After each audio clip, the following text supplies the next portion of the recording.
I'll write something. Woody's an out-and-out rock drummer. I mean, you know, it's kind of interesting. Woody's Guns N' Roses, I'm Stone Roses, right? You know what I mean? It's, you know, you've got two polar opposites there, like, yeah? Which is why I think it works. So I'll come up with a song, but when the rhythm section kick in with it, it actually sounds quite different to how I would have imagined it to have sounded in the first place.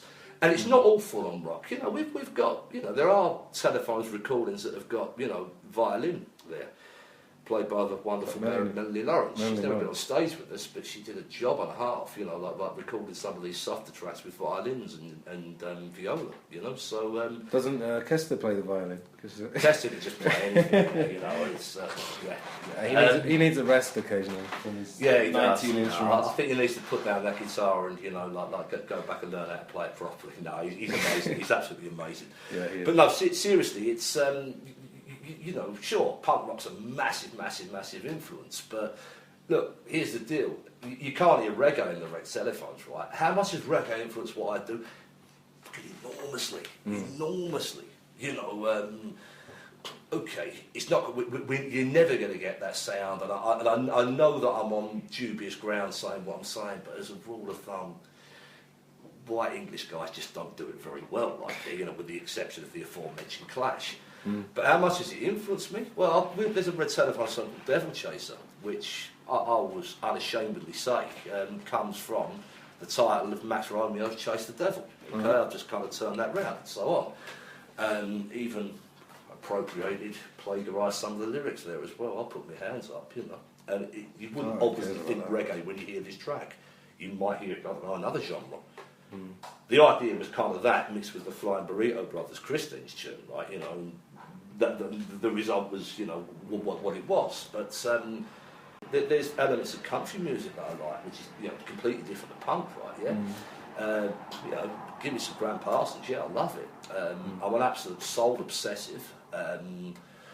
Reggae, ska, funk and disco I can go with as well. You're not going to necessarily hear this with the Telephone so much, but I've always kind of liked bands that didn't just want to be a standard guitar-based drums thing. I've mentioned the Stone Roses and the Clash. These are two good examples of it. Yeah. I've always felt as well that the better bands were always listening to things from, you know, particularly in the 60s and 70s from Black America. You know, go right way back to the Beatles. You know, Twist and Shout. Go right way back there. Yeah. You know.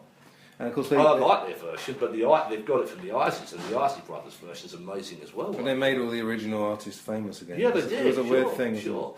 And this, you know, this kind of, you know, has happened more than once. I mean, you know, Tony Wilson, who was a wonderful self-publicist and so on, but he kind of did a very, very similar thing. You know, all those years later, when the Mondays were doing their thing. They went over there to some conference, you know, about music in the States, and once again, it's taking, you know, working class Britain to show you guys what you're missing. Now, in those days, it was Detroit House and so on, like, you know. But it's another very good example of how, like something that happens in Black America, and white Britain gets hold of it and absolutely loves it. Soul's another classic example here. You know, I mean, and the blues, of course, as well. I mean, you know. There's that great clip, I forget, is it the 6-5 special, Ready Steady Go, I can't remember, where Brian Jones pretty much tells the interviewer to shut up because he wants to listen to Howling. Shindig. No, it's Shindig. Oh, Shindig, is it? Because it's Howling Wolf, isn't it? But it's great. He goes, it's absolutely great. Shut up and let us listen to Howling Wolf. Stop asking me these questions. Brian Jones' Bowler Cats wasn't the nicest of characters, but he's spot on there. I mean, come on, who wants to hear some sort of like posh English guy like talking when you can listen to Howling Wolf? You know, come on. Howling Wolf's the business. Yeah.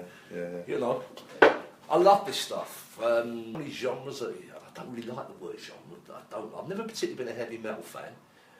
I'm not particularly a fan of electronic dance music either. But I'm not a Luddite because there are things that have been made on synthesizers that are great. They just tend to be older. Early craft rock, I could go with that. You know, I could, you know, the early Giorgio Moroder stuff. You know, Donna Summers, I feel love's blinding. You know, it's you know, there's good stuff everywhere. You know. Yeah, we've been having these good-natured arguments online about sort of 60s versus 70s because everything you said about the Clash, I kind of had the same about the Beatles. The only difference being, of course, that I wasn't born when they were around, so I didn't get it first hand.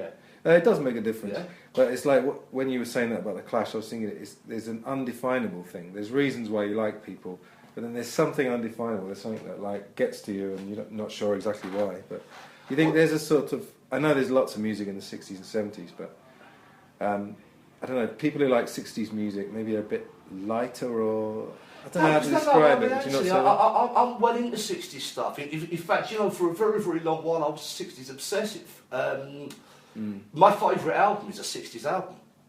Forever Changes. I love it. It's a 60s album. For me, it's an utter masterpiece. So I'm most definitely not anti-60s. I mean, I'm a massive... Here's the deal. I don't always go with the obvious. I love the Byrds. Okay, the Byrds are one of my favourite ever bands.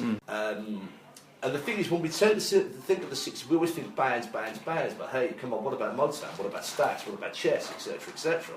You know, the Funk Brothers, I think if you talk about American number ones, the Funk Brothers, for those that don't know, the Motown backing band, I think played on more number ones than the Beatles and Stones combined. I think, don't quote me here, but really, these musicians have played on a lot of number one records. That might be American number ones, I'm not sure. You know, so when we think of the 60s, we always are the Beatles, the Stones, etc., etc. But there's other stuff. I mean, you know, there's a period in the 60s where Dylan's almost untouchable, you know. Mid-60s. You know, for me, obvious things to say, Bringing It All Back Home, Highway 61, Blonde on Blonde. The trilogy. Yeah, the trilogy, yeah. It's just absolutely wonderful. But I'm into stuff like the Velvets as well.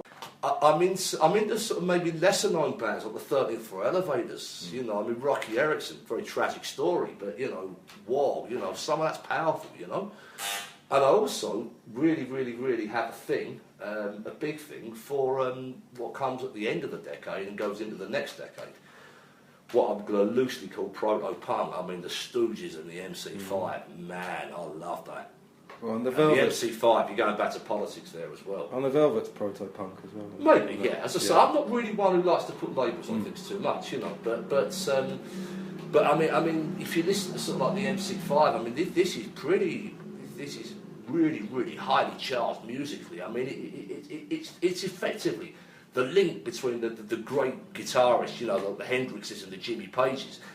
But it's played with the energy of punk rock, which of course doesn't happen for a few years later, and it's quite politically charged as well. Now, the reason I asked about 60s and 70s is that clearly there was a backlash, there was a 60s backlash from the punks. I mean, the famous story is that Glenn Matlock got sacked from the Sex Pistols for liking the Beatles. Don't know if that's true. But. Yeah, I mean, I think if you look at all of those early punks, right, yeah, you know, they actually all had heroes in the 60s. This is a little bit of a myth, okay, right? Okay. You know, a lot of this is McLaren as well, you know, who basically, you know, there's that famous picture of McLaren in 1971, 1972, and he's wearing a Teddy Boy suit. He basically just didn't like the 60s. He was, you know, he was in the British rock and rollers, people like Billy Fury and so on, wanted to create his own thing. I think what the backlash was, it's not so much the 60s. The backlash was more how the 60s mutated into progressive rock, etc. in the 70s. Now, to this day, I just don't get Dark Side of the Moon. I'm sorry, you know. I mean, there's millions of other people who get it, and I don't. So I'm obviously in the minority here. It bores the living daylights out of me. Right. Okay, I just don't like it. I never have, and I never will. Right. It's when you see those clips of people like Yass, you know, with that idiot Rick Wakeman with his top hat on or whatever he was wearing, like up on a mountain, like, you know, playing his synths. I mean, come on. Tony Wilson, Rent-A-Mouth and all the rest of it. He's talking about it, because it's a great quote by Wilson, and he says, 1976, he said, you could sum up how bad it was in 2 words, Rick Wakeman.